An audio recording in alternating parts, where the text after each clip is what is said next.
Hi, I'm Phil Braithwaite, and I'm a fan of British science fiction television. I used to watch it as a child. And when I watched it as a child, I noticed that there was quite an abrupt change between the series of the 1970s and the ones in the 1980s. The ones in the 1970s were preoccupied with the idea of science and technology as the way of the future. The protagonist of these series was often a male scientist in whom everybody placed their faith and trust. There was a moral structure that was reasonably straightforward. Good triumphs over evil and so on. Now, that wasn't always the case. There were some interesting challenges to that, but that's generally a broad overview. And then in the 80s, there was this radical change, or it seemed to me. Suddenly, there was an authoritarian structure. There was revolutionary activity. There were duplicitous characters on both sides.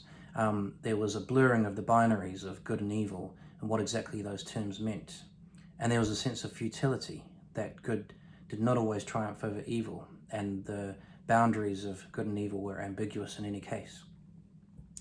And those tropes seemed to intensify throughout the 80s.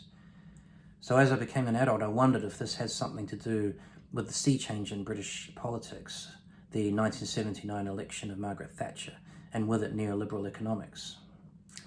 And so my book, Time Lords and Star Cops, is an examination of that period, and it asks the question of whether those 1980s series are in conversation with Thatcherism, reflecting it, challenging it, and its tropes, and especially neoliberal economics. And you find as the series go through the 1980s that it starts out with revolutionary activity, a belief that there's something worth fighting for, even if there is failure and futility, even if there are duplicitous characters along the way.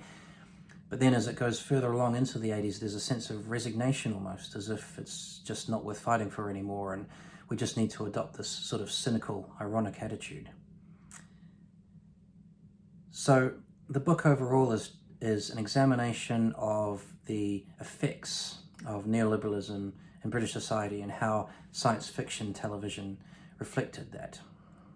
So if you're interested in science fiction television, if you're a fan of those series, as I am, if you want to know about British politics in that era, and if you want to look at the many ways in which they interacted, both in terms of the political economy of television itself, television production, and in terms of the many ways that science fiction narratives went in that era, then this book is worth looking at. So go to Manchester University Press and order your copy.